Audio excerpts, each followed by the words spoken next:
Биэд өөрийгөө бол танилцуулах намайг бол болор гэдэг дэмжлэгийн болор би хяг боржин огтой. Тэгээ миний нэрийг бол хэсгээр болор болт гэж явдаг. Энэ бол миний зүгээр нийтлэлийн нэр, нийтлэгчийн нэр байна. Никнейм гэсэн үг. Өнөөдөр та бүхэн миний одоо номинэйшн хүрэлцэн гэсэн бол баяртай байна. Би та бүхний өмнөөс өөрийнхөө ингээд чацын ядан орчуулж та бүхний оюуны нийгмид бол барьж байгаа энэ гурван номыг одоо танилцуулах гэж байна. Тэгээ ер нь энэ жил Октябрийн социалист тусгал ясны бол 100 жилийн тохиож байгаа та бүхэн бүгдээрээ мэдж байгаа. Ер нь хөдөлгөөн гэдэг нь бол ихэнх одоо түүхэнд болсон маш том үйл явдлуудыг нэг гэдэг нь зүйс тийм бүхэн үйл явдал байна. Би тэгээд түрүү бол өгсөн ярилцлаганда болсон зарим нэг нэмийг одоо дурдж ирсэн байна. Ер нь 90 оноос хойш манайд одоо түүхэн үнэн бичиж ирсэн ялангуяа либерал систем бол бичиж ирсэн энэ ном энэ одоо мэдээллүүд бол энэ би тэгээд судлаачийн бол үднэс бол яг энэ түүхэн үнэн нийцхийн тэндээс олоход бол маш их хэрэг байгаа. Тийм учраас өнөөгийн Монгол орны бол одоо энэ орчууд байж байгаа энэ хөрхилтэй энэ байр нөхцөл байдал бол ялангуяа манай нийт иргэдийн манай залуучуудын энэ бодол сэтгэхүй бол маш их гүнзгий хуурч энэ зохион байгуулалтын ажиллагаа явуулж ирсэн үр дүн гэж би хэлэх байна. Мэдээж энэ бол олон янзын бүтэнжүүд нөлөөлсөн. Гэхдээ ялангуяа бид нарт бол Монголын ард залуучууд итгэхгүй бол мэдэхгүй байгаа учраас үндсэндээ одоо зөвлөж хэлэхэд бол хүний тулдаг ямар нэгэн тусгай үндсний тулдаг тэр бол тэр дискурс бол аваад хэлсэн учраас бид нар үндсэндээ ямар нэгэн зохиолч болов чинь ийм байдал бол Монгол улс сүүлийн 27 жил бол байж байгаа. Та бүхэн энэ бүгдийн одоо ингэ үр дагавруудын бол тодорхой харж байгаа. Монгол улс өнөөдөр 27 тэрбум $27 өртөө манад үндсэндээ бол нөхөн үйлдвэрийн ажилтнуудыг одоо устгасан. Ажилтнуудыг бол ажилтнууд гэдэг чинь бол хүмүүсийн ядуур одоо нийгмийн задар язрын хамгийн гол ихний бол урдчсан нөхцөл нь бол 90 оноос хойш ялангуяа өмчл өвчл тэгээд манай энэ ихэнх одоо банк олон улсын валютын саналаар хэрэгжүүлж ирсэн энэ үтцийн өөрчлөлт нэртэй энэ бол би шууд бол таарах гэдэг энэ бол зориултын ажиллагаа юм байна. Энэ ямар нэгэн хавтаа байх болчих. Яг бол манайхтай мөнгөчтэй энэ функцийн одоо социалист улсуудын дунд одоо тэр орнуудад болсон үйл явдлууд ер нь бол урдын ертөнцийн орнууд гэсэн тийм нэмэлт болсон зүүнний хаад болсон үйл явдлууд манайхтай функцтэй. Гэхдээ бол ер нь бид нар ямар нэгэн түүхэн асуудал бол хамтдаа бусдад адилхан байх гэдэг үгсээр байна. Бид нар бол бусад ард түмнээс өөр түүхэн хөлзөөтэй өөр бид нар бодол одоо тэмүүлдэг ийм бол ард түмнээс. Тийм учраас бид нар эргээд одоо түүхэн нийтлэгийг бол болж яснараа бид эргээд бол хүн одоо хүмүүс биш. Энэ бол эргээд бид ард түмэн болох гэдэг юм сонгодог утгаараа ард түмэн гэдэг нь бол миний ойлгож байгаагаар ямар нэгэн үзэл бодлын одоо тодорхой зорилгын болоод нэгдсэн энэ бол хүмүүсийн нийтлэг гэж би харж байна. Тэгэхээр энэ гурван ном бол маш товчхон болов ингээд танилцуулна. Энэ товчхон танилцуулна гэдэг маань энэ дотор номын дотор бол байгаа энэ одоо үйл явдлуудыг би яриад байгаа. Харин энэ ном бол ороогүй ямар нэгэн ороогүй бол олон факт бол мэдээж байгаа. Тэгээ энэ тэр номод орсон фактууд нэгдүгээр зэрэг очиад бүгдтэй товчхон бүгд энэ одоо гурван ном бүгд орсон байна.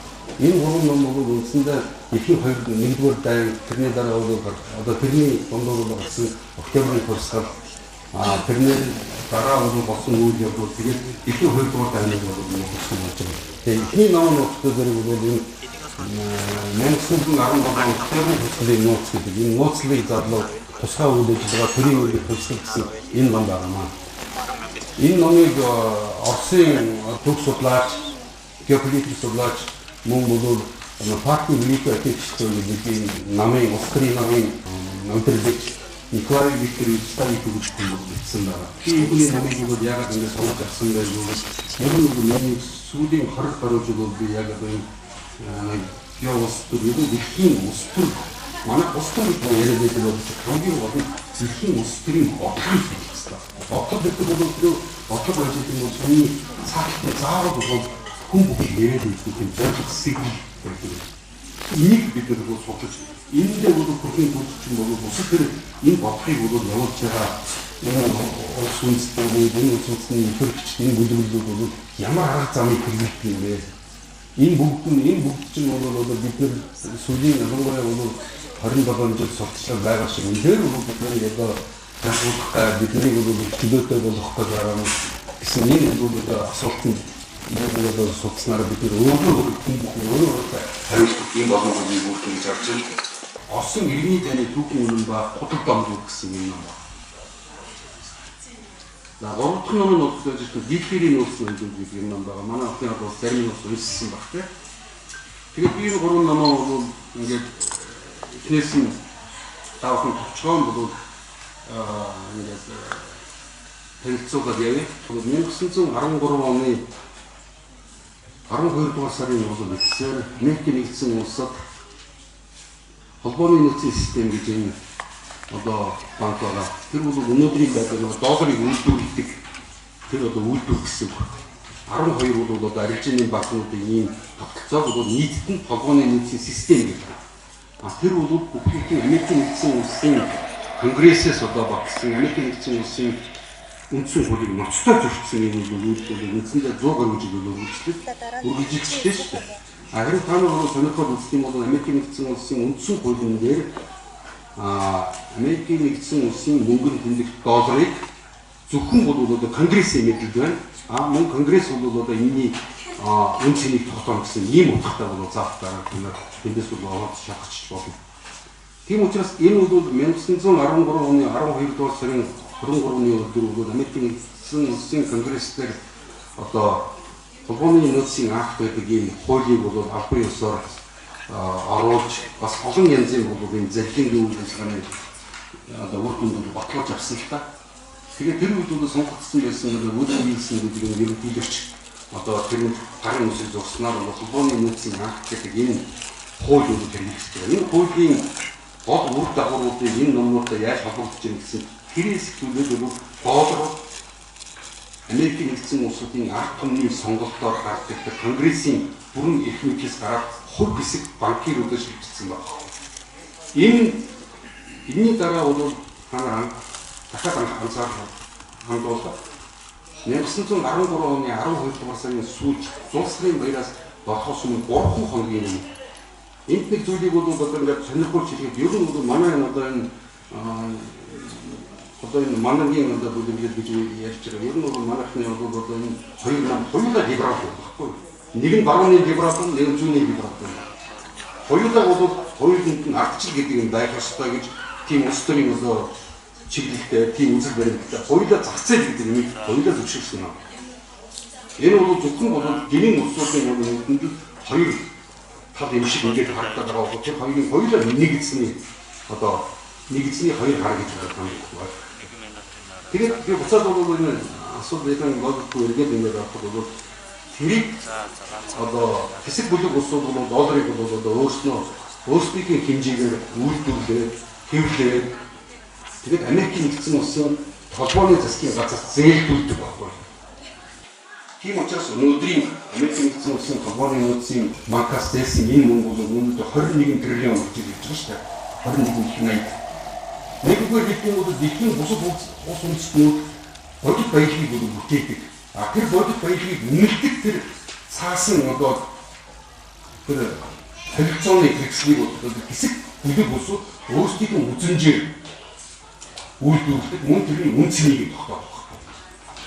Тэр ямар үнэтэй тэр канш. За энийг бол тусдаа бол маш том асуудал байна. Тэгээ бодсон шиг бол таны анхаардаг энэ бүхийг яриад байгаа юм бодсон чинь энэ бүхний дараа 1913 оны 8 сарын 21-ний өдөр дэлхийн нэгдүгээр дай гэсэн. Энэ дэлхийн нэгдүгээр дай гэдэг бол мөн Франц одоо Британи, Франц, мөн одоо Катрин, Герман, Австрийн эзэн улс, Испани эзэн улс гэдэг нь Оросын эзэн улс ийм улсууд байсан шүү дээ. 1914 оны яг тэр үед. Тэгэхээр тэр бол Энэ бүх чинь хоорондоо нарийн холбоотой. Яг л нэгдүгээр бол Америкийн бол энэ тупаки оцсон бол Английн энэ бочин мөнгө бүлэгч орчуудын бүлэглүүд тийм үү? Одоо тэр варбургийн бүлэглүүд, баруухын бүлэглүүд ихнэр өгөөд 12 банкны багаар бол Америкийн нэгдсэн одоо улсын мөнгөний хэмжлийг өөрсний хувийн өмчөж бодлоо болчихсон. Тэрний дараа бол энийг Европ руу энэ мөнгө оруулж ирэх зорилго байсан. Энэ зорилготой хамгийн одоо чи энгийн хамгийн найдвартай арга нь ер нь Европын энэ том эцэг тусуудын эдийн засгийг нурaan хийх хэрэгтэй. Ер нь Европын улсын эдийн засгийг нурaan хийх тэрний хөгжлийг хоошин одоо улсын чангаар мөн бол энийг судраад байгаа хамгийн шилдэг арга бол дайн гэж байна. Дайн гэдэг хамтсан бол одоо зэвсгээр байхасаа чинь эдийн засгийн бол маш том бол одоо халтагдал болоод ордог.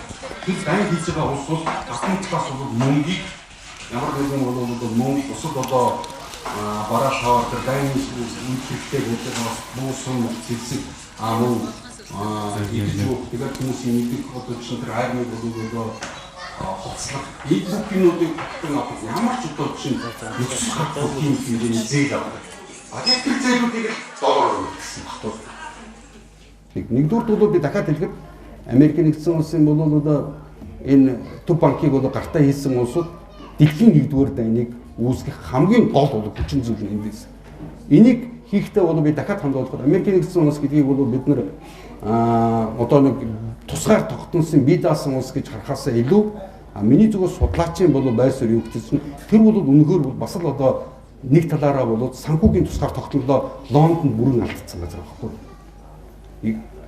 Их Британи гэж нэрлэдэг байгаа шүү дээ. Одоо бидний Англи гэдэг нэрлэдэг. Тэр бол 1707 онд нөгөө Шотландыг өөрийнх нь одоо бүрэлдэхүүнд эзлэн авч өөртөө нэгтгэхдээ өөрсдийг нь одоо Их Британи гэж нэрлэлсэн байхгүй. Өөрсдөндөө Их Британи, Great Britain гэж нэрлэлсэн. Энэ улсын энэ явуулсан энэ үйл ажиллагаа чинь ингээд цаашаа өргөжин тэлсээр байгаа дэлхийн нэгдүгээр дайнд хүрсэн байна. Тэгээд дэлхийн нэгдүгээр дайны дундуур ер нь энийг үүсгэхэд маш олон хүчин зүйлүүд нөлөөсний хамгийн гол хүчин зүйлүүд нэгдүгээрт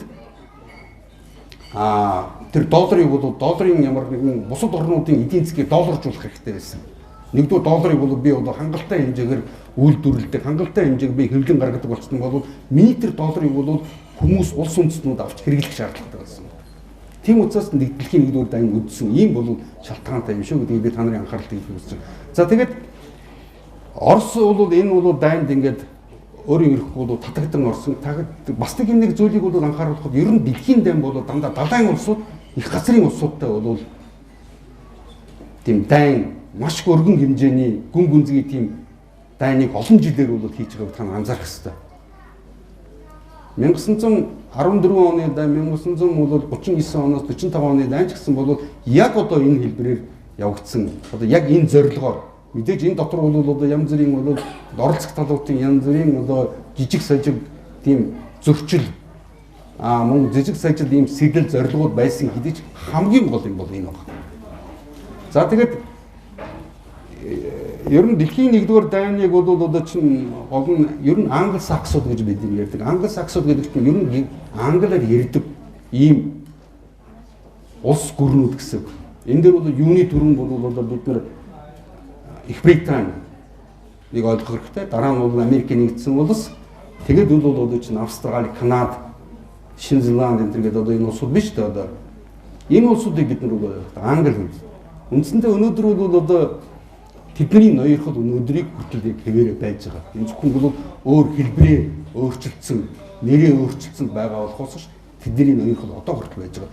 Одоо та нар ороод ямар ч банкнд ороод ингээд харахад хамгийн өндөр ханштай мөнгөний мөнгө байж байна. Тийм үү? Тэр чинь Британийн паунд стерлинг байж байгаас тийм үү? Хамгийн өндөр ханштай.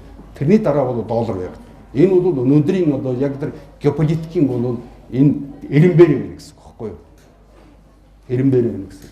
За тэгээд дэлхийн нэгдүгээр дайнд англи-саксууд өөрсдийн геострийн өрсөлдөгч Германы эзэнт гүрэн тэр үед чинь бол Кайзерийн одоо эзэнт гүрэн гэсэн нэртэй байлаа. Мөн Оросын эзэнт гүрэн 2 дугаар Николай хаанаар удирдуулсан энэ Оросын эзэнт гүрэн гэж байсан. Мөн Отtomаны эзэнт гүрэн гэж бол байсан. Одоогийн бол одоо бидний мэддэг Сир, Ирак гэсэн улсууд тэр үед байгаагүй. Тэр бүгдийг нэгтгэсэн одоо тэр Босфорын хоолой дээр бол юун дээр Стамбул гэж бол бид нар мэдж байгаа шүү дээ. Тэр бол одоо яг одоо туркуудын өөрийнх нь бол унган нутаг биш шүү дээ. Тэр бол одоо энэ Алтай нурууны цаад хормоогоос яваа цаашаа нүүлээд Босфорын хоолой тулаад очсон энэ туркууд байгаа байхгүй болно. Турк үндэстнүүд. Энэ турк үндэстэн турк өнөөгийн турк улс бол тэр Османыч гэж бол ярьдаг. Энэ бол эзэнт гүрэн юм. Тэгвэл зэрэг чинь англосаксууд юм геострим бол өрсөлдөгч нарыг том дайнд татан оруулж өөрсдөө тэр дайнд нь оролцохгүй. Тэдний хооронд бол одоо ингэ ясааж жагаад том дайн өдөөлөх хооронд нь. Тэгээд тэр дайнд бол одоо чинь тэр хоёр тал сулралтал бол тэр дайнд оролцохгүй зөвхөн оролцохдоо зөвхөн ам хэлээрээ л оролцсон уу гэхээс биш.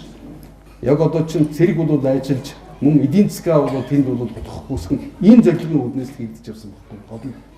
За тэгээд Оросын эзэнт гүрнийг бол энэ Орос мөн бол Германы эзэнт гүрнийг ялангуяа Орос Германы эзэнт гүрэн болоод Австри-Венгрийн эзэнт гүрэн бол их газрын одоо эзэнт гүрнүүд шүү дээ. Энийг бол би бас геополитикийн нөгөө бодлогоор геополитикийн одоо тэр бүлэглэлүүдээр нь ярьж байна л да.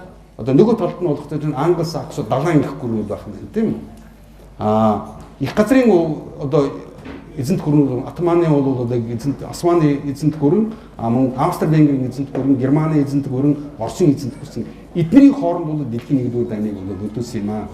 Тэгээд ер нь бол дэлхийн бол дайн гэдэг бол одоо чинь юу гэдэг хэвийн явагдаж байсан одоо эдийн засаг бусад юм бол дайны нөхцөл байдал шинжиж ордог. Мэдээж бол ердөөс улс орон гэхэд нэгэн дайнд орсон бол өөрийнх нь бол одоо хөдөө аж ахуй, хүнсний үйлдвэрлэл, бусад бол аж үйлдвэрлэл зөвхөн тэр дайны нэг хэсэг нь бол дайрахын тулд дайн гэж байгаа, нөгөө хэсэг нь тэр дайнаас өөрсдийг хамгаалахын тулд дайн гэж байгаа. Энийг бол маш сайн ойлгох хэрэгтэй байхгүй. Тийм учраас ингэсэн тэгээд Оросд бол энэ яг нь 1914-ний байдлаар ингээд үзэхэд бол тэнд ер нь бол Оросын эхний бол одоо байлдааны үйл ажиллагаа нь маш их амжилттай явсан. Ялангуяа 15 оноос эхлүүлээд Оросын бол байдал бол шал өөр болж ирсэн. Тэгэнгүүт чинь энэ дайныг бол одоо өдөөхийн тулд бол нэг талд нь Британи бол Оростой, Герман одоо Оростой, Францтай, Их Британи гэсэн ийм Антантын холбоо гэдэг Францын Антант гэдэг хотод байгуулагдсан энэ нэг одоо баг хурлаар байгуулагдсан ийм цэргийн бэлсэл байна. Тэрийг бол Антантын холбоо. Энэ дайны дундуур ер нь 17 он гэхэд бол үндсэндээ бол дэлхийн одоо нэгдүгээр дайнд ялангуяа Антантын холбоо Оросын эзэнт гүрэн, Британийн эзэнт гүрэн тэгээд Франц улсууд Францын бүгд найрын тус гэдэг байгаа боловч Франц бол өөрснийхөө одоо чинь та нар нэг зүйлийг энд анхааруулъя гэж бодож байна. Анхаарал зориуд та нарын анхаарал. Франц бол өөрийгөө бол 1 2 3 4 5 дугаар республик гэж бол бүгд найрын тус гэж нэрлэдэг байгаа бол Франц бол маш олон колонтой энэ колоны эзэнт гүрэн багхгүй юу? Өөрийгөө ямар яаж нэрлэж байгаа нэг асуудал. Бодит байдал бол бүр өөр асуудал багхгүй юу? За тэгээд энэ улсууд бол одоо Антантын улсууд болоод мөн нөгөө талаас нь Австри-Венгрийн эзэнт гүрэн, мөн Германы Кайзерийн эзэнт гүрэн, Отtomаны эзэнт гүрэн гэдэг ингээд ийм том одоо их газруудын улсуудын хооронд нь далайн одоо англосаксуудын энэ гүрнүүд бол хооронд нь мөргөлдүүлсэн энэ дайны одоо 3 жилийн дараа 1917 оны ихэнх болонгод ер нь фронт дээрх бол үйл ажиллагаа бол нэг Антантын талд бол шилж одоо чинь нааштайгаар эргээд ер нь бол Антантын гүрнүүд дайнд ядах ийм нөхцөл байдал бүрдэж эхэлсэн.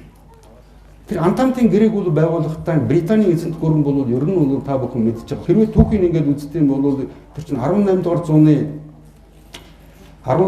зууны эхнээс ахуулаад тэр Наполеоны бол 1812 он 14 оны бол дайнаас ахуулаад 1917 он хүртэл дэлхий дээр ердөөсөө ганцхан Британийн эзэнт гүрэн гэж дэлхийн бөмбөрцгийн талаас илүү хувийг нь бол колончлсон ийм олон колонтой ийм эзэг том гүрэн байл шүү дээ. Тэр бол дэлхийн номер 1 гүрэн байсан байхгүй. Тэрний бол толгойсон энэ Антантын гэрээ Оросыг бол дайнд оруулахдаа Оросын одоо эрх баригчид бол тэр үеийн бол Николай хаан тэр нэг зүйлийг бол амласан байсан. Хэрвээ нэгдүгээр дайны одоо дэлхийн нэгдүгээр дайнд бид нар явдлын бол одоо Туркийн хажууд байж байгаа нь Босфорын холоо гэж байгаа шүү дээ. Босфор Дарданеллийн холбоо. Энэ бол Оросын харт ингэсээс Оросын одоо чинь худалдааны хөлөг онгоцууд тэр холоогоор чөлөөтэй газар дундын нэгсээс цаашаа яваад нэг Гибралтарын холоогоор дамжаад дэлхийн далай руу гарах. Тэр далайгаар бол бүх одоо худалдаагаа бол чөлөөтэй хийдэг, бусад улсуудаас худалдан авсан бараагаа чөлөөтэй татдаг. Энэ замыг бол Оросууд сонирхсан байсан. Энийг бол энэ хамгийн гол бол геострийн амлалт нь юм байсан байхгүй юу? Тийм учраас нэг талтай юм байсан. Хоёрдугаарт нь бол би түрүү ярьлаа шүү дээ. Оросын бол одоо чинь дотор нөхцөл байдал нь дайны улмаас ялангуяа бол 15 онд бол олон хүмүүс одоо ингээд фронтос одоо янз бүрийн хохирол, гарц хохирлуудыг хамсаад ер нь Оросын ард түмнүүдийн дунд бол энэ ямар ч утга учиргүй энэ дайнаас гарах тийм бол хөдөлгөөн маш их хүчтэй өрнөж ирсэн. Нэг талаас Оросын дотортлын энгийн жирийн тариачин ардууд нь бол тэр дайны тэр утга учирыг сайн ойлгохгүй байсан. Олон одоо гэрийн аавууд, олон одоо айл гэр бүлийн хөвгүүд тэр дайнд амь үргэлж байсан учраас тэгээд ерөнхийд нь эдийн засгийн байдал маш их султанд оройтсон байсан учраас энийг ер нь бол одоо чинь энэ дайныг бол хурдан дуусгах хэрэгтэй, Оросыг дайнаас гаргах хэрэгтэй гэсэн ийм бодолтой байсан. Мөн тэрний хажуугаар бол мөн Ленин тэргүүтээ бол бас большевикууд бол байжсэн. Ленин тэргүүтээ большевикууд гэдэг чинь тэр үед бол яг Швейцарын Цюрих гэдэг хотод бол байсан шүү дээ. Та нар мэдчихэж байгаа. Тэгэд энэ улсууд ийм бол олон бол одоо чинь ашиг сонирхлууд бол явсаар байж байгаа. Дэлхийн 1-р дайны дундуур улс их орн дайнд байгаа, дайны нөхцөл байгаа нөхцөлд Оросын одоо чинь төрийн дүн дээр төрийн дүмийн одоо хэсэг либерал ардчлагчид энд бол сонирхолж хэлэхэд бидний нөгөө ардчлал, либералчлал одоо бүх юмуд чинь 100 жилийн өмнө Октябрийн хувьсгалыг үүсгэсэн 1917 оны 2-р сард ордны төрийн иргэд хийсэн энэ төрийн дүмийн гишүүдийн бүр урээн байгаа байхгүй. Өөр өнөөдрийн тэр 90 оны үед бол одоо чинь яригдчихсэн гагцхүү тухайн нэг одоо чинь үе солигдохдоо зэрэг яг тэр арга дахиад эргэлдэг байхгүй. Ер нь магадгүй одоогоос цааш одоо бидний үе ингээд өнгөрөхдөө зэрэг чинь тэрний дараа дахиад одоо чинь тийм одоо хоосон урай лооцон ярьдаг тийм бол одоо бүлгүүдүүд гарч ирэхийг бол үүсэх одоо боломжгүй юм л да. Тэгэд ийм олон үзэл санаануудын зөрчил донд бол Оросд Октябрийн хувьсгал гарсан. Тийм учраас Оросд Октябрийн хувьсгал гарсны угтур нөхцөл бол тэр нь дэлхийн 1-р дайн байсан. 1-р дайныг гаргасан угтур нөхцөл бол тэр одоо капиталист одоо ертөнцийн хамгийн тэр дээд эрх баригч бүрэлдэхүүнүүдийн хийсэн зориудын санаатай улс төрийн ийм бодлого үйл ажиллагаа байсан байхгүй юу? За ингээд 20 одоо Октябрийн хувьсгалыг бол одоо ингээд бид манайхан болохоор нэг гэж ойлгоод байдаг. Энэ биш юм аа.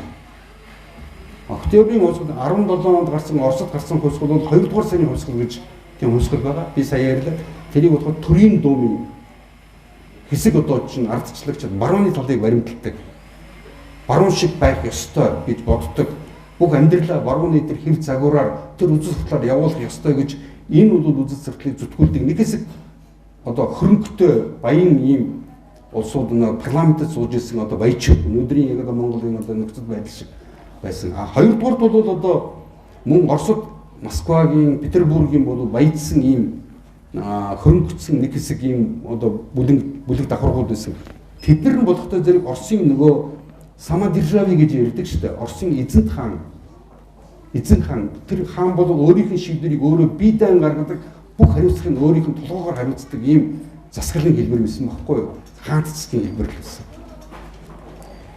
Энэ юмнууд байсан. Хоёрдугаард бол Оросд бол 1900 нөгөө Наполеоны дайн биш юм. Одоо 1812 оноос 14 оны хооронд болсон нөгөө Орос руу бол одоо анхны Франц бол Орос Польшоор дайраад Москваг ирж шатаагаад ингээд тэгээд Оросууд бол буцаж бол одоо чинь элдэж хөгөөд Парижд авчид бол дуусгасан Наполеоны байлдан дагуул тэгээд дууссан шүү дээ. Тэр дайныг бол мэдж байгаа. Тэр цагаас эхлүүлээд бол Оросд масоны бол одоо энэ нууц бүлэглэлүүд маш хүчтэй. Ялангуяа Оросуудын одоо энэ Сэхэтэн янз бүрийн одоо хөрөнгөцсөн энэ улсуудын дунд бол энэ нууц бүлэглэлд яваад ирсэн байна. Энэ бол манай өнөөдөр бол энэний хэлбэр нь энэ ротари бүлгүүд байгаа байхгүй юу? Энэний бол яг жинхэнэ цаад бүх юм яг масоны зохион байгуулалт байхгүй юу? За тэр юм энийг энэ бол тусдаа том асуудал. Зүгээр та нарын одоо анхаарал бас нэг зүйлийг ингэж хийж байгаа юм. Тэгэд энэ 17 оны бол 2 дугаар сарын үеэр ч юм болохоор нөгөө ардчлагчд нь дайны үеэр их улсын хоронд нь ардчилсан хувьс одоо ч сонгуул явуулна гэж ийм бол улс төрийн шаардлагууд тавьж гисэн. А хоёрдугаарт нь бол большевикуудын талаас утгач нь Оросыг бол тэр дайнаас гаргана гэсэн ийм шаардлага тавьж гисэн. А мөн бол одоо тэр баяжсан бол Оросын бол одоо бусад өөр ашиг сонирхлын баяжсан тэр хөрөнгөцсөн нэг хэсэг ус болно шүү дээ. Одоо тэд нар болохтой тэр ер нь бол энэ самадержа буюу бол нэг хүний хаанч засаглалыг бол халах бүгд нэрэмдэх хэлбэртэй болгоно гэсэн ийм бол одоо чинь одоо шаардлагууд тавьж гисэн. А энийг бол гадна талд нь энэ бүгдийг бол одоо гадна талаас нь одоо туршиж торхирч энэ бүгдийн дэмжлэг өгжсэн Их Британийн эзэнт гүрэн маш анхааралтай ажиглаж ирсэн. Үндсэндээ бол тэр үеийн бол одоо хаант Оросын тэр Петербург гэж нийслэл байсан тэнд байж ирсэн одоо Америкийн элчин сайд Английн элчин сайдын одоо Их Британийн элчин сайдын яам бол үндсэндээ энэ бүх хувилдаануудыг гол түүнд дэмжиж ирсэн. Хамгийн гол асуудлуудыг бүр одоо түүхэн баримтуудын үздэм бол тентхийн улсуудаа тэр үеийн элчин сайд Бикүнин гэж хэмээсэн байна. Энэ бол эднэртэй бол нийлж унсан. Гэхдээ зэрэг чинь дахиад хэлэхэд бол нэг талаас нь Оросын одоо хөрөнгөцсөн баячууд нь болохоор өөрийн гэсэн бол одоо тийм зорилготой одоо шаардлага улс төрийн шаардлагууд амжигсан. Нөгөө талаас нь бол ард түмний нөхцөл байдал ийм болсон байсан. Дайнаас гарах шаардлага тавьсан. А гуравдугаарт нь бол мөн масонуудын ийм бүлэглэл. Масоны бүлэглэл чинь болохоор ер нь бол улс орны дотроос нь бол нөгөө хаажин зөөлөн аргаар зуухан нөгөө зөөлөн аргаар нөгөө soft power гэж өнөөдөр бол яриад байгаа шүү дээ. Яг тийм аргаар бол задлагдаг ийм бүлэглэлүүд байхгүй. Тэгэхээр тэд нар бол энэ бүлэглэлүүдээ бол дандаа өөрснөө далд ярьдаг болохоос энийг заавал одоо тунхаглдгүй ил тод. Ер нь энэ дээр нэг зүйл ингээд ярихад ер нь олон нийтийн мэдээллийн хэрэгслэр бол ямар нэгэн улс төрийн бодлогыг ер нь ярьдгүй юм байна л да. Тэрийг бол би олон жилийн туршлагынхаа нэгээс олон жилийн өмнө олж харсан. Одоогийн нөхцөл байдлыг ингээд хараад байхад бол ер нь олон нийтийн мэдээллийн хэрэгсэл гэдэг бол яг жинхэнэ тэр бодтой тэр реал политика гэж шүү дээ. Бодтой улс төрийн бодлогоос нийгэм олон нийтийн санал бодлыг өөр зүгт чиглүүлж явах гэсэн ийм бодлого энэ бол одоо зорилгыг маш сайн гүйцэтгэдэг ийм дагаад байна. За тэгээд энэ номон дээр бол маш олон одоо чинь үйл явдлуудыг бол маш сонирхолтой байдлаар үнээр хүлээн зөвшөөрөгдсөн судлаач эрдэмтдийн одоо хийсэн нэг одоо сэдв судалгааны бүтээлүүд архивын олон материалуудаас орсон одоо ийм ном байгаа. Би тэгээд энэ номыг бол сонгож авсны нэг нь болохоор дахиад хэлэхэд ер нь бол би энэ номыг маш олон түүхэн бол баримт кино цуглуулдаг юм л да. Миний одоо зүгээр энэ цуглуулга хобби үүрэг сонин саргидч юм. Би баримт кино цуглуулдаг юм баггүй юу? Баримт түүхэн хронико цуглуулдаг.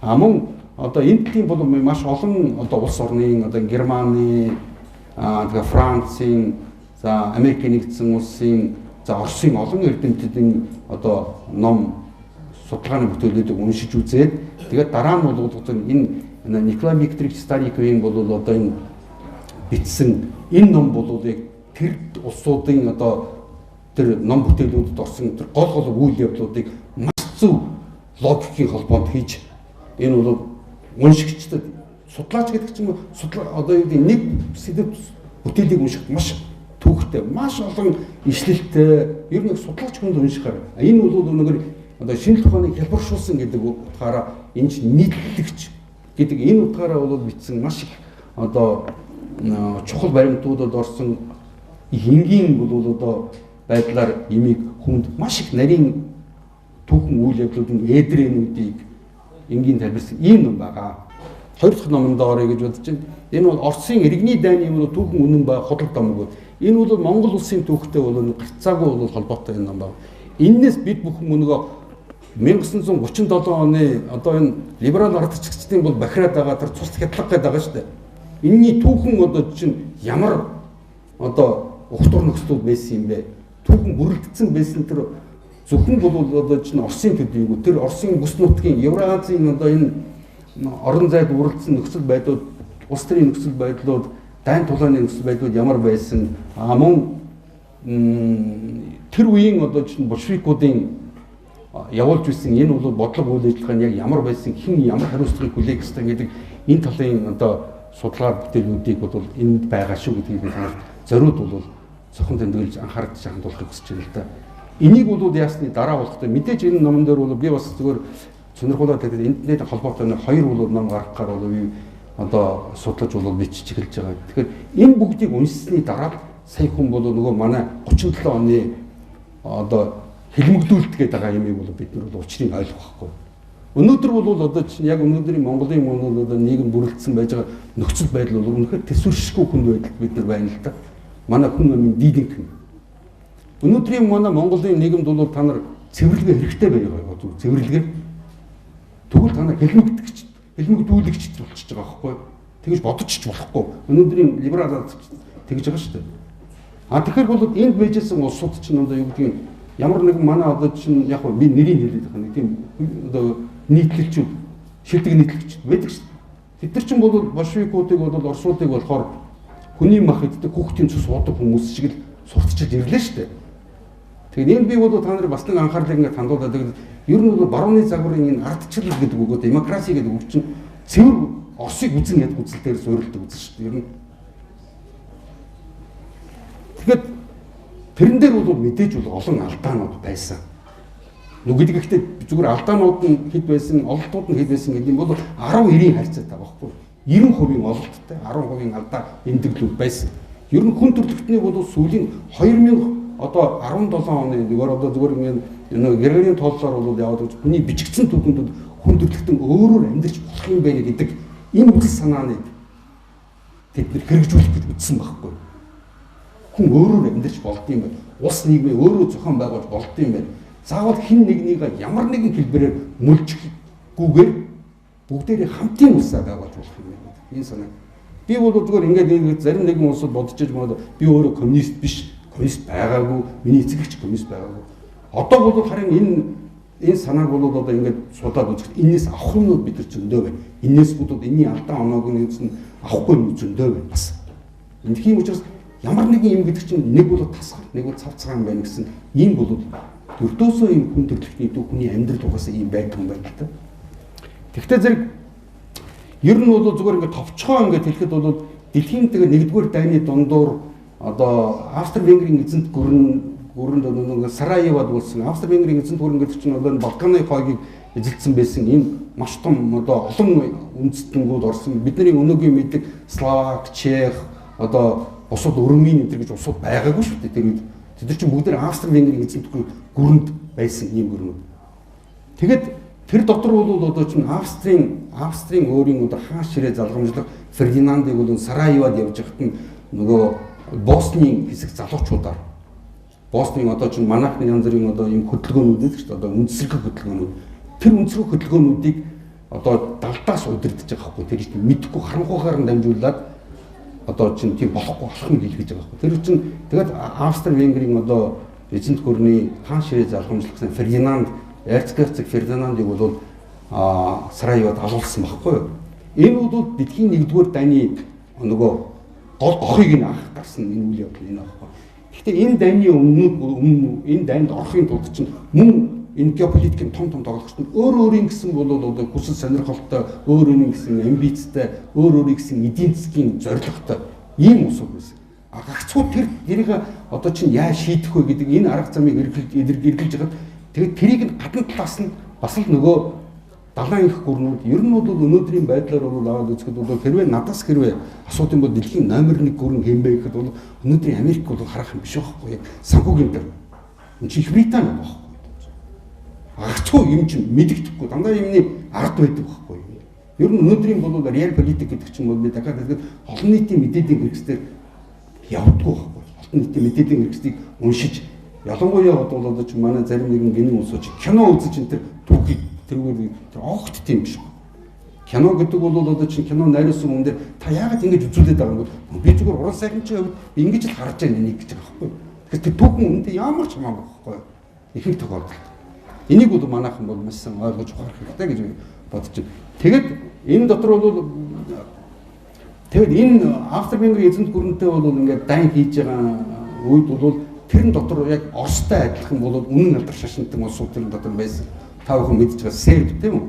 Одоо Балканы хойгийн бол үнэн алдар одоо Сербүүд байсан. Мөн бол одоо Чехословак гэж байсан, Чехууд байсан, Словакууд байсан.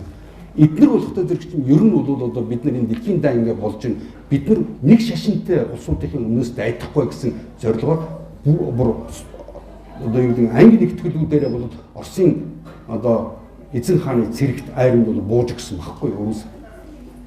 Тэгж бол Оросын одоо 1-р дайны дундуур олцны маш олон чехууд 130 мянга гаруй орчим бол чехууд одоо Оросд олцны чехууд төвлөрсөн байна. Тэгвэл зэрэг тэрийг нь бол Оросууд хүлээж аваад хооллоод хувцлаад сургуулаа зэвсэглээд тийм үү? За тэгвэл эргээд одоо манай аримтай нэгдээд энэ одоо юу дайны одоо дайнд бол одоо та нар энэ манай талд оролцоо гэсэн ийм одоо асуудлыг тавьсан байхгүй юу? Тэгэхэд бол тэр чехууд нь болохтой зэрэг чинь бас яг ингээд ирчээд дайтай ихтэй зэрэг чинь бас тийм дайдах сонирхолгүй байсан байхгүй юу? Сонирхолгүй. Ер нь энэ дайныг бол нэг газар бол ингээд чимээгүй хүн бүгд сууж байгаа өнгөрөөч гэсэн ийм үзэл санаатай. Ийм бол бодлоготой. Ялангуяа өдөрлөгийн төвшөнд. Тэгэд Оросд бол одоо чинь ийм байхад Оросын армийн тэр хаант Оросын одоо бүх одоо сан хөмөргөөс гаргасан одоо тэр мөнгөөр эднэрийг хооллоод хувцлаа, зэвсэглээ, зохион байгуулалтанд оруулаад бүтэн корпус зохион байгуулсан байхгүй юу? Тэгээд тэр улсуудыг одоо тэр Оросын хувьд бол баруун фронт шүү дээ. Тэр бол Оросын хувьд тийм үү? Баруун талын фронт руу бол илгэе гэсэн ийм бол асуудлыг яриад ингээ юм шиг. Гэхдээ тэд нар бол бас дахиад хэлэхэд тийм хүсэл зорилго руу улаанцаа одоо юу гэдгийг Оросуудынхаа талд ч орж дайгдах тийм сонирхолгүй асуудал болсон байхгүй юу? Тэгэд эднэрийг бол байжсэн чинь нөгөө октябрийн хувьсгал бол гарч та 2 дугаар сарын хувьсгал болсон. Эргээд 2 дугаар сарын хувьсгалыг чинь дараа бол нөгөө ардчлагч чинь бол гарч ирээд нөгөө ардчсан сонгуул явуулъя, бүх нийтийн сонгуул явуулъя. Одоо чинь бол хүний эрх эндэргээд баахан юм бол ачигч гарч ирээд ордны бол төрийн эргэлт хийгээд хаант эзэн ханаа түлхэн унгаагаад эзэн ханаа түлхэн унгана гэдэг чинь бол ер нь бол одоо чинь ялангуяа янз бүрийн одоо интернет дээр бол маш олон бол худлаа фейк юмнууд явдаг шүү дээ. Одоо фейк мэдээллүүд гэдэг чинь хуурамч мэдээлэл. Тэрэн дотор Оросын 2 дугаар Николай хаан бол өөрийнх нь хаан ширээнээс татгалцсан гэсэн албан ёсны бол одоо чинь архив татгалагдаж үлдэж байгаа. Тэр чинь маш чухал баримтчиг байхгүй юу? Энэ бол түүхэнд маш чухал баримтчиг зэрэг тэр заавал бол одоо тухайн улсын төрийн маш нууцлалын зэрэглэлтэй архивд бол байдаг гэсэн. Өнөөдрийг хүртэл тэр одоо бичиг баримт байгаа. Энээс юу гэж хэлж яах гэдэг зэрэг чинь хааныгаа бол тэд нар өөрсдөө түлхэн унагчаад тэгэд хаан огцорсон гэдэг ард түмэн зарлж байгаа байхгүй юу? Тэгэд ингэнгүүт чинь нөгөө тэр дэлхийн одоо 1-р дайнд оролцоод тэнд бол одоо окопын дотор бол яг фронт дотор байлдчихсэн энэ улсуудын сэтгэл санаа ямар байх вэ? Тийм үү? Тэд нар чинь улсын орныхон одоо эзэн хааныхаа төлөө өгдөг одоо бид нар шашин итгэл үнэмшлийнхаа төлөө гэсэн тийм өрөөгээр бол дайнд дэвжсэн улсууд ч дээ. Тэгвэл тэр нь хаан бол өөрийнх нь хаан ширээнээс татгалцсан гэсэн ийм бол одоо чинь цууч юм шиг албан ёсны юм шиг ийм мэдээллүүдийг таарсан байхгүй юу? Тэгээд тэд нар бол үндсэндээ бол 1917 оны 2 дугаар сарын 23-нд бол өнөөдрийн шинэ толгоор 3 сарын 8-ны өдөр одоо хэдхэн хоног өнгөрлөө шүү дээ. Одоо бол 3 хоногийн өмнө бол 100 жилийн өмнө тэгж Петр бүрэгт бол дайны дундуур ардчилсан төрийг бэлтгэсэн байхгүй. Тэгээд тэд нар бол одоо чинь улс орныг ингээд тэр дайны нөхцөл бол одоо аваад явах юм болоо гэдээ ингэсэн чинь 8 сарын дотор тэд нар үндсэндээ бүхэл Оросын эзэнт гүрнийг самраад устгаа дуусгацсан. Тэгээд бүгдээрээ гадаад руу хөрөнгө баялгаа зугатаад гараа явцсан. Энэ үед бол үндсэндээ бол Оросын ард түмний байдал, фронтын байдал маш хүнд хэцүү болсон байсан. Бүх нөгөө фронтыг хангамж, фронт гэдэг бол дайдж байгаа цэргүүдэд бол одоо цэргүүдэд хоол хүнс, зэвсэг техник, сум хэрэгсэл, за тэгээ шархагдахстыг одоо тэндээс нь зөөлөн авцарлах тэрийг бол одоо эмчлэнг тордох гэдэг. Энд чинь бол дайн гэдэг бол маш тийм өрмөц эдийн засаг нийгэм улс төрийн өрмөц нөхцөл байдал улс орн байдаг шүү дээ. Та бүхэн төсөөлж байгаа. Ийм байдалтай байхад бол тэгээд Ленин бол одоо өөрөө бол Швейцарт Тэр чинь нэг сард бол өөрөө хэлжсэн байна. Би бол одоо насаараа социалист тусгал хийх одоо зорилготой ийм бол большевик намыг бол одоо ингээд тэр үеийн одоо чинь Оросын социал-демократ болоод элчийн нам гэдэг нэртэй байсан шүү дээ. Орос одоо Ленин намыг Ленин байгаас анхны. Тэгээд та нар би нэг үг имийг анхаарал тэгэд Оросын социал-демократ ажилчин намын эхний хоёр бүгд хурланд хаана оролцсон гэж та нар таадаг. Оросын социал-демократ ардчилсан нам гэдэг хоёр намын эхний хоёр хурланд хоёулаа Лондонд оролцсон байгаа байхгүй юу? Энэ үтгэдэг зэрэг чинь нам байгуулна гэдэг чинь геострийн тэр улсуудын тэр олон жилийн олон нүүдэлтэй тийм улс төрийн одоо чинь юу тэгэд Ленин бол одоо хэсэг большевикуудын хамт бол гадаадд бол амьдарч байсан. Тэгээд тэдний хамгийн гол бол төлөвлөж байсан газар нь болчиход Швейцарын Цюрих гэж газар. Өнөөдөр та нар харж байгаа Швейцар өөрийгөө бол одоо чинь нейтрал улс гэж бол зарлаад байдаг боловч тэр чинь офшор банкинг болсон шүү дээ. Өнөөдрийн байдлаар бол өөрөө энэ дээр ингэж яхад манай зарим нэгэн нийтлэлч бол одоо Швейцар шиг энэ төргээд одоо чинь Швейцар бол зөвхөн гадна талдаа хаяг нь бол төвөсгсөн улс байгаа болохоос тэр бол өнөөдрийн байдлаар Швейцар шиг том айрамтай, бэлэн байнгын айрамтай. Ойлгож байгаа. Швейцар шиг том бол Швейцарын газар нутгуудаар бол маш олон бол одоо дайн байлдааны хэрэгслүүд бол данжин өнгөрдөг. Тэнтхийн өөрсдийнх нь нэрэгдэл судлаач эрдэмтэд нь бичээд эсэргүүцээд байгаа байхгүй. Тэгээд Швейцарт нь өөрөө маш том бол 100 жил гаруй бол одоо банкинг офшор улс байхгүй. Офшор гэдгийг та бүхэн бол мэдж байгаа. Янз бүрийн газруудаас янз бүрийн бохир мөнгийг өөртөө агуулдаг. Өнөөдөр бол одоо чинь манай үндсэн одоо юу гэдэг эрүүгийн хуулийн дээр байж байгаа шүү дээ. Тэр югтэй зэрэг чинь эрүүгийн хуулийн дээр хэрвээ хулгайн имийг авч нуусан хүн бол хулгайн одоо чинь нэг оролцогч болоо явчихж байгаа. Өнөөгийн үндсэн хуулиар. Гэвч одоо бол одоо чинь хулгайн имийг Монголоос хулгайлаад офшор гаргацсан юмнуудыг чухамдаа тэдэр л нууж байгаа шүү дээ. Швейцарт бол нууж, тэдний бол одоо Швейцарын улсууд юу байна? Монгол бол одоо чинь одоо янз бүрийн бол одоо ингээд тэр офшор бүсүүд чинь бүгдээрээ бол тентхийн бүх эзэмшил нь бол Английн эзэнт гүрсний өнөөгийн одоо нэг тийм жижиг арлуу хязгаар нутгууд нь байж байгаа. Америкийн нэгдсэн улс ч гэсэн өөрөө бол одоо чинь тэр Орегон, Делавэр гэдэг одоо чинь Миссури гэдэг энэ газрууд чинь маш том бол нөгөө офшор бүсүүд нийцдэг шүү дээ. Одоо сайн. Тэгвэл үеийг бол заавал бол нэг юм чинь хар юм одоо эсвэл цав цагаан байх ямарч болцоо ер нь хүний амьдрал хүн төрлөختний төв ийм байдаг байхгүй өөрөө. Тэгээд олон би бол та нарын анхаарлыг одоо юун дээр ингээд анхаарал хандуулах гэдэг нэгтэй зэр чинь ийм бол түүхэн нарийн төвхтэй. Энийг бол маш тавчиж ярьж байна. Тэгэхээр энэ бол номыг аваад ингээд уншихтай зэрэг. Тэгэхээр энэ номыг аваад уншсан хүн бол яг ер нь бол түүхийг зүгээр нэг уншиж болохгүй. Одоо манай түүхч чинь бол түүхийн эрдэмтэн докторд гэдэг чинь тийм үйл явдал болсон гинлээ. Яг болоо. Фактуудын цуглуулгыг. Гэвч тэр яагаад түүх өөрөөр байж болоогүй? Яг яагаад ингэж өрнөсөн юм?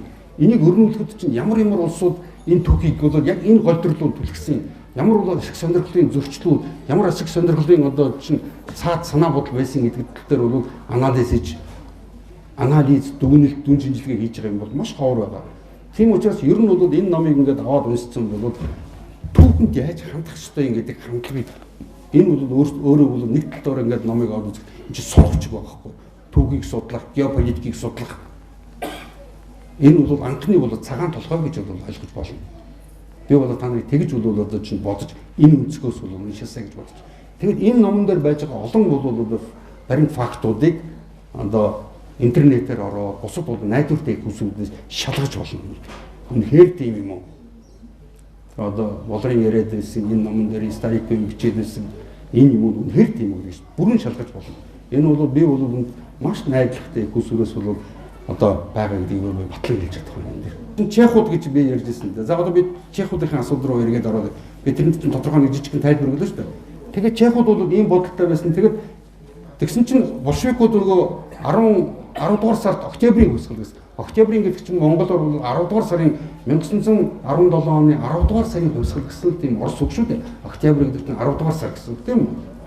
За тэгээд 10 дугаар сарын хувьсгалд бол яг тэр Ленин тэргүүтээ тэр Цюрихэд бол сууж ирсэн улсууд манайхан чинь бодохдоо хоёргилсан галт тэргээр энэ орж ирсэн энэ үгүй байхгүй. Тэр үеийн түүхийн имийг ингээд авч тэр чинь лаццсан галт тэргээр нэгэн галт тэрэг байсан байна. Ердөөс галт тэргийн нэг л вагон байхгүй юу? 33 судалтай нэг л вагон байсан. Тэгээ тэрэн дотор бол Ленин тэргүүд 33 большевик орж ирсэн байхгүй юу?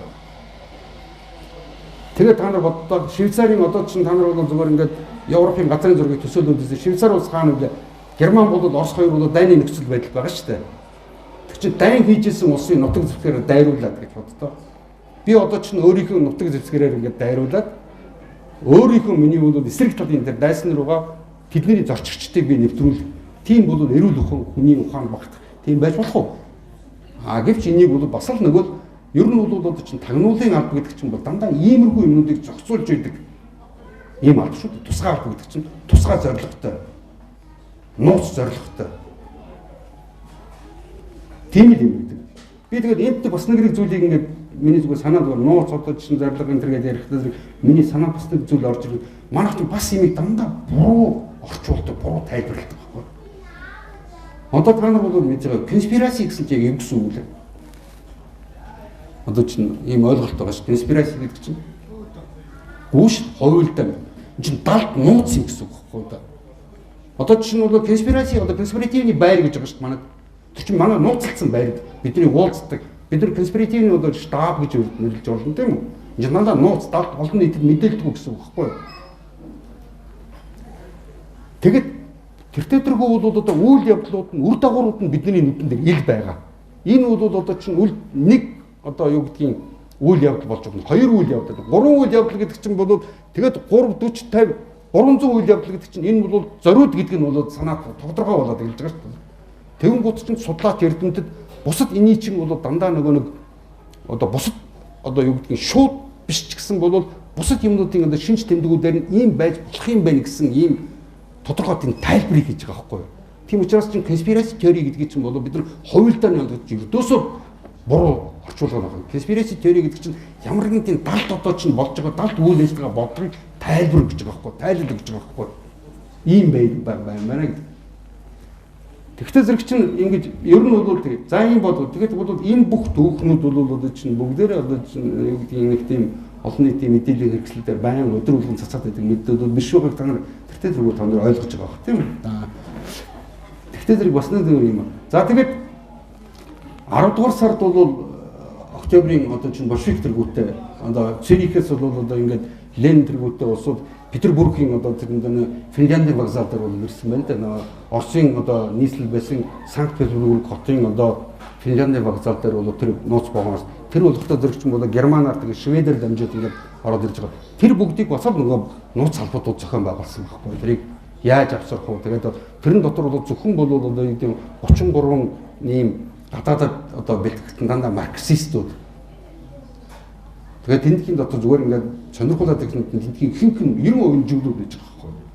Дандаа жүүдүүд байгаа. Мөн яг энэтэй бол зэрэгцээд Америкийн нэгдсэн улсын одоо та нар бол мэдж байгаа одоо Брайтон бич гэж бол ярьдаг одоо чинь Бруклин гэж дөрвүүд байдаг шүү дээ.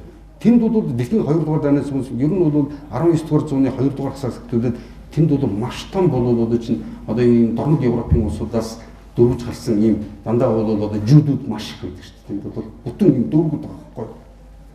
Тэндээс бол Троцкий гэж яриад байгаа чинь Бронштейн, Лев Давидович Бронштейн гэдэг ийм Оросын харьяат жүүд үндэстэн байгаа байхгүй. Энэ хүмүүс бол мөн тэнд дотроос 2 том усан хонгоцоор бас үндсэндээ 2-3 усан хонгоцоор 700-аад хүн орж ирсэн байгаа байхгүй. Тэндээс яг тэр Оросын одоо дахиад хэлэхэд 2 дугаар сарын хосгол болоод армиа бол бүрэн задлаа тайцсан. Бүр армийнхаа одоо чинь ийм одоо энэ төр засгийн газрынх нь бол анхны одоо чинь тэр директив гэж байгаа. Анхны бол захирамжууд нь юу гэж гарсан гэхээр чинь армиудад ардчил нэвтрүүлнэ. Тийм учраас бол офицеруудаа та нар сонсоод хэрэггүй. Офицеруудын дажаа бүр та нар зэвсгийг хурааж. Тэгээ ер нь бол энэ бүгдийг чинь нөгөө санал гаргаж давшилтанд орохоохгүй бид нар бол хүмүүсийн цэргүүдийн саналаар тэгж дампуур болдог байхгүй. Айрын бол тийм байх ямар ч төгс болцоог байхгүй. Тэгээ тэр тусмаа бол айрын чинь өөрөө дайны нөхцөл байдал байгаа байхгүй. Тэгээд бол тэд нар чинь ийм бол ардчилсан бол уур амьсгал бол айрманд нь явсан учраас офицеруудтайгаа бол үгийн сонсгоо байсан эхлээд тэгээ дараа нь бол ямар нэгэн бол айрын үндсэндээ дотоосоо задарч эхэлж байгаа байхгүй. Задрал орчиж байгаа. Маш олон бол хүмүүс армийнхаа тэр нэг анги байрлал орхон бол зэвсэгтэйгаа сумтайгаа бол орон зогтдаг болсон. Ийм бол одоо нөхцөл байдалд бол маш хүнд нөхцөл байдал дотоодын гадаадын ялангуяа бол одоо тэр хүнд байдалд бол байж ирсэн. Энэ нөхцөл байдалд тэр большевикууд 10 дугаар сарын хувьсгалыг авсан. Та нар бол одоо мэдж байгаа одоо энэ номны эхний бол юун дээр байж байгаа энэ октябрийн одоо энэ чинь Аврора гэж бол том хөлөг онгоц байгаа шүү дээ. Энэ бол одоо тэр үеийн Петербург одоо Оросын нийслэлсэн Петербург хотын одоо тэр Нива мөрний бол одоо нэг бүгдэнд ороо зогссон байж байгаа том онгоц байгаа. Энийг энээс бол нөгөө өвлийн ордон руу галсан энэ гэдэг байдаг шүү дээ. Энэ чинь большевикууд байсан. Тэгэхээр большевикуудын нөгөө тижээжсэн тэр олон большевикууд чинь мэдээж одоо өнөөдрийн монголчууд шиг Швейцар задаа ажиллаж байгаа монголчууд шиг ажил хийдгүү. Тэд нар юудаас ажил хийдгүү. Тэднийг бол хооллож, унтлаж, санхүүжүүлж тэднийг бол бэлдэж исэн бол яг л одоо нөгөө санхүүгийн одоо олигархууд гэж хэлэх юм да тийм үү? Мөнгө хүлэгч Ротшильдүүд эссэн байна, Барухын дандаа ийм ус геострийн тэр чинь тэгээд тэр усуудыг мөнгө санхүү бусад юмар хангаад өөрийнхөө геострийн өсөлтөгч нар руу оруулж тэр усууд дотроос нь дэлбэлж байгаа байхгүй тэр улсыг. Яг энэ зорилгоор бол тэгж байжсэн улсуудад одоо энэ большевикууд орж ирэл 10 дугаар сарын хувьсгалыг хийсэн юм аа. Энэ бүх миний яриад байгаа энийг бол та нар бүгдийг нь одоо архивын бусад бол олон улс орнуудын одоо эрдэмтэн зохиолчдын одоо зохиолч биш ээ. Зохиолч гэдэг нь санаанасаа бурдаг ус. Тэгээд тэдний тэр судлаач. Тийм улсуудын бол хийсэн судалгааны бүтээл юмнуудаас өсчих болно. Тэгэхээр энэ нөхцөл байдалд бол одоо ингэсэн чинь хамгийн гол нь большевикууд тэгээд нөгөө засгийн эрхийг бол авахтаа одоо зохион байгуулах хурал гэдэг нэг юм одоо чинь санаарчилсан шүү дээ. Тэр зохион байгуулах хурал гэдэг чинь бол нэг талдаа бол Оросын хөрөнгөтмөн нөгөө талдаа бас Оросын либералч чинь Оросын нөгөө хаан цэцгийг түлхэн унгаж ардсан засаг тогтоохын тулд чинь ер нь улс орныг ямар болоо хэлбэрээр нөхөр цаашдаа хаан цэцлаар явуулах юм эсвэл бүгд энэ цэцлаар явуулах юм уу бүгд болоогүй эсвэл бүр ардчилсан гэсэн ардсан улс гэсэн ийм зарчмаар явуулах юм гэсэн нэг тийм тэрийг шийдэх зохион байгуулах хурал гэдэг нэрлээд байгаа байхгүй тэр чинь анх тэр хэлбэрийг шийдэх хурлыг. Ийм бол хурлын бол одоо чинь ингээд одоо товыг зарлцсан байрсан. Тэгэд маш олон бол сонирхолтой одоо улс төрийн бүр дидактив тийм үйл явдлууд тэнд маш олон болсон. Тэгэд энэ нөхцөл байдалд большевикуудын хамгийн анхны хийсэн юм болох чинь большевикуудын ихэнх нь бол ер нь Орос бол одоо энэ дэлхийн нэгдүгээр дайнаас гарах хэрэгтэй юм байна. Германтай бол тусад нь бол одоо чинь ийм сепаратын бол одоо чинь ийм инхийн гэрээ байгуулах гарах хэрэгтэй. Тэгвэл зэрэгт ийм одоо бодол санааны үүднээс нөө Брестийн инктаймны гэрээ гэдгийг чинь 1918 оны 3 сард бол зохион байгуулсан шүү дээ. Тэнд бол гарын үсэг. Тэгвэл зэрэг чинь энэ одоо юу гэдгийг дайн хийжсэн хоёр улс хоорондоо ингээд гэрээ байгуулад ингээд түр илрэл ингээд тогтоогоод дайны үйл ажиллагаагаар ингээд зогсоохтой зэрэг чинь тэдний нөгөө талаас нь бол Австри-Венгер, Германы талаас нь нөгөө Оросын талд олзлогдсон, оруулж ирсэн чехуудыг шаардаж гисэн байхгүй юу? Чехуудыг гаргаж ирсэн байхгүй юу? Тэгэд нэгдүгürt бол чехууд чинь фронт руу явъя гэсэн зорилго байгаагүй. Хүсэл зорилго байгаагүй. Тэд нар тэнд чинь зүгээр Оросын нөгөө юу гэдгийг тэднэрээ дайлуулад идэж уугаад тэгэл тэнд л сайхан хувцсыг өмссөн, зэвсгэлцсэн тийм үү? Бүрэн Оросын айрны зэвсгээр зэвсгэлцсэн юм хэсэг болсон. Тийм учраас энэ чинь бол нэг цагаан чехууд гэдэг чинь цагаан хааны үеийн тижээсэн чехууд гэсэн утгаар ярьж байгаа байхгүй цагаан хааны үе. Тэгэд энэ улсууд чинь тэгээд бол тэдний дан гэсэн чинь тэр улсуудад нь яг Оросын болоод айрын бүрэлдэхүүнд бас байхгүй. Тэгэнгүүт чинь Оросын нэг антантын улсууд гэдгээрээ дамжуулаад тэд нар чинь бид нар Оросуудын юмд бол хэрв та нар биднийг баруун фронт руу элгэх гэдэг авал бидний Францын командлын одоо юунд орё гэсэн байна. Франц Британи хоёр бол ердөөсөө Оросд болж байгаа энэ дайныг шууд оролцоогүй шүү дээ. Тэр чинь тийм юм. Энэ дайныг аль болохоор удаан явуулсан зүйлтэй байсан. Аль болохоор удаан явуулна гэдэг чинь Германы эзэнт гүрэн, Австрийн эзэнт гүрэн, Османы эзэнт гүрэн, Оросын эзэнт гүрнүүд энэ дайны бол үр дүнд нь бүрэн бутарч одоо геострийн одоо тэр том өрсөлдөгч нь энэ дэлхийн улс төрийн тавцнаас зайлах хэрэгтэй гэсэн энэ санааг л зүтгүүлээд ирсэн. Энэ санааны үүднээс бол одоо ингэж ийм байсан. Тэгэд их сони юм байна. Чехууд одоо чинь баруун фронт руу ингэж яв гэсэн чинь бол Оросын одоо чинь тэр Москва одоо энэ Петербург орчин болоо байрлаж ирсэн энэ улсууд чинь ердөөсөө цаашаа бол хэдхэн зуун километр яваад тэр баруун фронт дээр хүрэх байтал чинь өөдөр бид нар явахдаа бид нар одоо юу Сибирээр дамжаад Алс дорноор очоод Алс дорноор усан онгоцоор яваад дэлхийд орих юм болж байгаа байхгүй нөгөө чинь нөгөө хойд Америкаар дамжаад тэгээд одоо юу гэдгийг цаа талаас нь нөгөө Атлантын талаас Франц руу орж ирсэн ийм зорилгоо тийшээ бол одоо чинь маш олон юунуудыг тэр нөгөө одоо юу гэдгийг толгоогоо төрийгөө болцсон байсан шүү дээ. Тэр үе чинь хаан нөгөө Николай хоёрыг унгацсан нөгөө ардчлагчид большевикууд нь большевикууд бол саяхан төрийн одоо юунд хувьсгал хийгээд дахиад төр эргэлтэж чинь. Тэнд чинь 1 жилийн дотор 8 сарын хугацаанд 2 төр эргэлтэж байгааг та анзаарч байгаа тийм үү? 2 дугаар сарын төр эргэлт 1917 оны тэр нь либерал ардчлагчдын хийсэн төр эргэлт. 2 дугаарт нь болохдоо чинь 1917 оны 10 сарын сүүлчээр 10 сарын 26-нд хийсэн одоо шинэ толлоор чинь бидний 11 сарын 7 гэдэг чинь шинэ толлоо байхгүй юу? Тэд хийсэн большевикуудын төр эргэлт байгаа шүү дээ. Тэгээд тэр цаан ордныг бол эзэлж байгаа. Тэр үндсэндээ тэрэнд бол 7-8 хүний амь өргөцсөн байхгүй юу? Большевикууд засгийн эрхэнд ирэхэд яагаад гэдэг бол Оросын ард түмэн бол тэртээ тэргүй тэр либералуудын засгийг дэмжихэ болцсон. Тэр 8 сарын турш хин гэдгийг харуулсан байхгүй юу? Тэр чинь армийн бол одоо чинь тэгээд устгацсан. Бүх хэмээг өрдөөсөө тэр өмнөний дамжуулаад бүх хэмээг нь цөлмөөд өрдөөсөө тэд нар чинь одоо юу гэдгийг улс орныг авч явж чадахгүйгээ харуулсан байхгүй юу? Тийм учраас ч хэдхэн тэгээд одоо чинь тэр өвлийн ордныг бол хамгаалж ирсэн гэсэн чинь эмэгтэйчүүдийн тэгээд тэр Юнкер гэдэг чинь бол одоо чинь цэргийн баг офицеруудын хэдхэн салаал тэрийг хамгаалсан байхгүй юу? Тэрэн дотор нь бол Ленин тэргүүтээ тэгээд одоо юу гэдгийг тэр улсын тэр тогтцсон тухайн үед тогтцсон байсан төр засгийг унгаах зорилгоор юу орж ирсэн байгаа шүү дээ. Одоо чинь тэр Швейцараас бол Ленин толгойлсон нэг хэсэг большевикууд мөн Троцкийн толгойлсон большевик чинь Нью-Йоркоос орж ирлээ шүү дээ. Америкаас.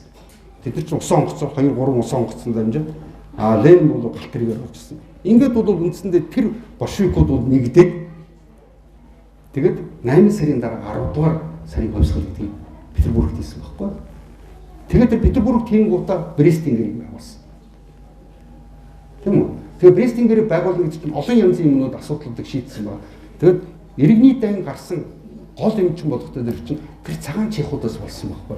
Тэгээд тэр цагаан чехууд бол өөрсдөө бол маш олон тэр чинь ер нь бол Сибирийн одоо ингээд Транссибирийн төмөр зам гэж байгаа. Тэр Сибирийн төмөр зам дээр чинь маш олон цугаануудыг одоо чинь нөгөөдүүлийн одоо алс дорндод хүрээд алс дорндоос усан онгоцоор Америк хүрээд Америкаас цааш бол Атлантын далайг гатлаад нөгөө Франц руу ирэх гэж байгаа нөгөө чехууд явж штэ. Тэр чинь маш олон салаа одоо чинь ийм бол одоо юу гэдгийг цугаанууд явж штэ.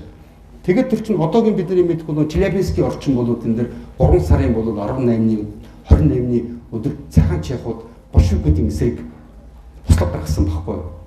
Большевикуудын эсрэг бослог гаргасан. Яг энэ бослогыг болоод гаргасан шалтгаан болохтой зэрэг чинь тэр үе большевикууд чинь өөрсдийнхөө доторхын нөгөө эсэрүүд үүж байгаа шүү дээ. Эсэрүүд үүссэн социалист хувьсгалч гэсэн. Тэр чинь нөгөө манайхны бол одоо эрс шинжилэгч гэдэгтэй тун ойрхон тийм радикал одоо үзэлтэй эрс шинжилдэг тийм үзэлтэй болсон байхгүй юу?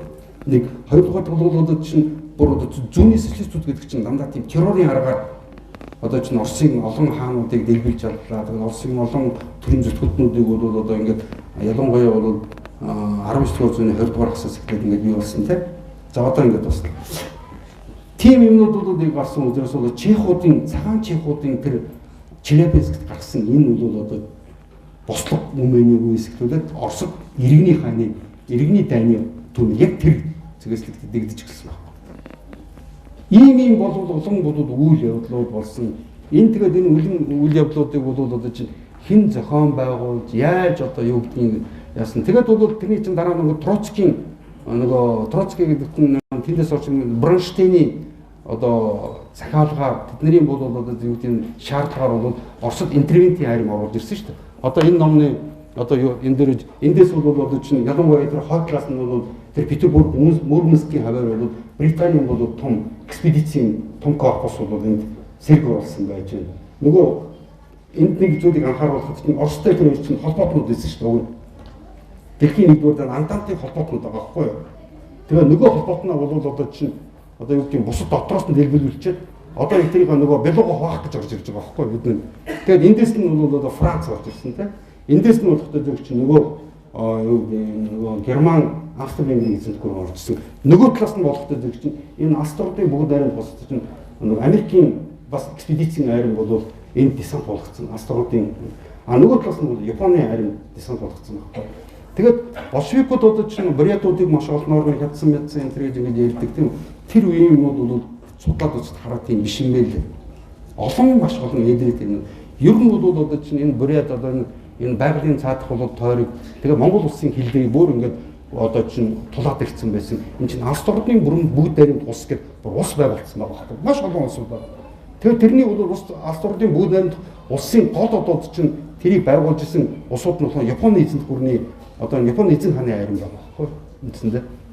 Тэгээ та нар бол тэгээд энэ түүхүүдийг бүгдийг ингээд судлаад ирдэг юм бол одоо Оросын бол тэр Владивосток, тэр Хабаровск гэнтерт чинь болохоор хар арьстай комиссарууд хүртэлсэн байгаа чинь. Хувьсгалын комиссарууд хар арьстай комиссарууд хүртэл байгаа. Ийм бол үйл явдлууд болсон. Тийм учраас бол тэр бүгдийн имийг бол энэ бүх юмнуудыг хийгээд бүгднийг одоо чинь большевикууд хятсан.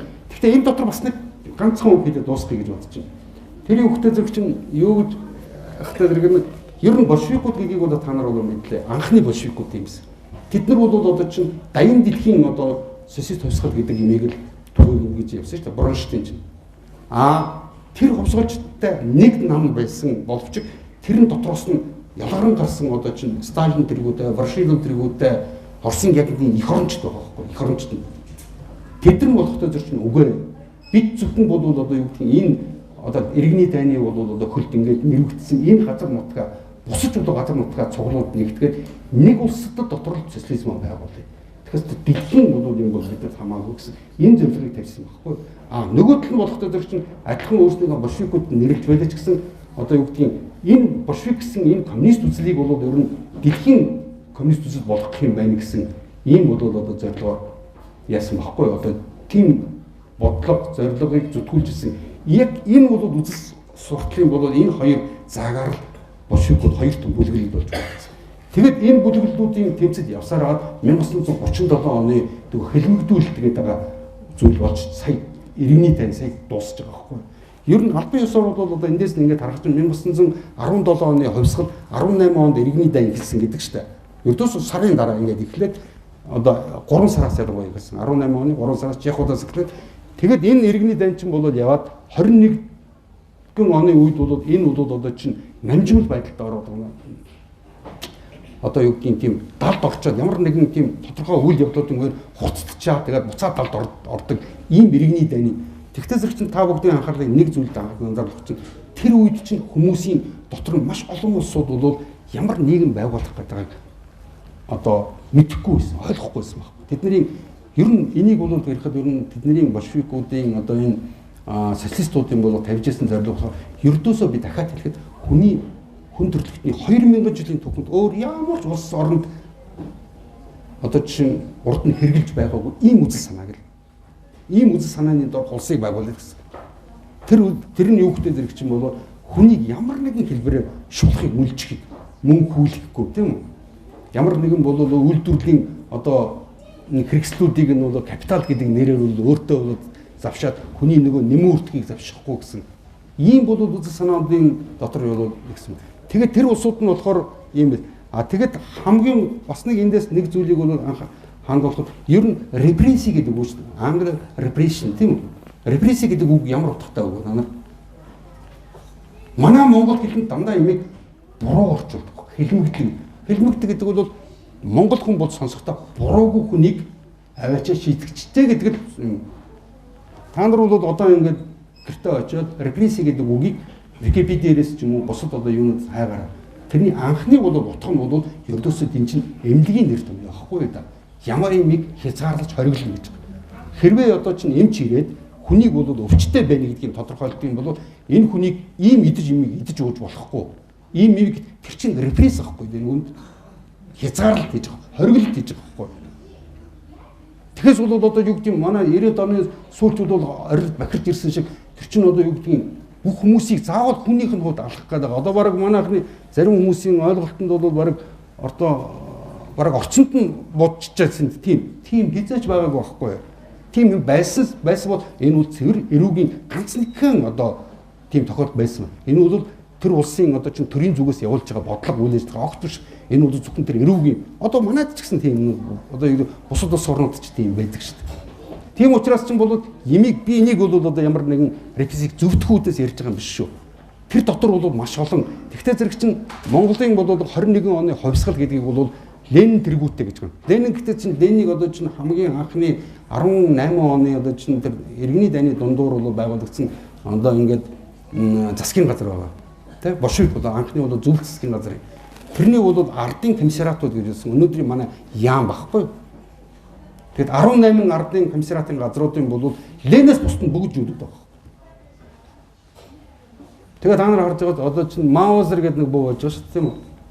Тэгэд одоо чинь тэр хүмүүсийг алж тэр буу бол Оросын айрны зэвсэглэл хэзээж байгаагүй байна. Тэгээд тэр улсуудын чинь нөгөө нэг юм одоо Оросын одоо ялангуяа бол юмнууд байж байгаа шүү дээ дандаа нэг сахин хүртэхтэй мөртөхтэй. Тэр чинь дандаа тэр Оросын ард түмэн бол тийм бол одоо тухайн үед тэр одоо юу гэдгийг энгийн улсууд нь одоо чинь сахин одоо тийм хүртэг мөртөг өмсөх ямарч болцсон. Тэд нар дандаа гадна талаас сангуучтай, дэмжлэгтэй, тусламжтай тэд зэвсгэлцсэн тийм улсууд байж байгаа. Тэгээд тэд нар нь бол орж ирээд нөгөө яг тэр улсууд бол хэдий тэглээж гисэн бол тэд социалист гэдэг юмыг дандаа буруугаар харж ирсэн. Нөгөө нэг ямар нэгэн одоо та нараа бүхэн бодоход бол өнөөгийн бол одоо юу гэдэг Оросын одоо Монголын социал демократ нам, Оросын социал демократ нам гэдэг юм уу, Японы социалист тэд нар зөвхөн нэр томьёогоор нь хязгаарч тэрийг хувааж болохгүй байхгүй.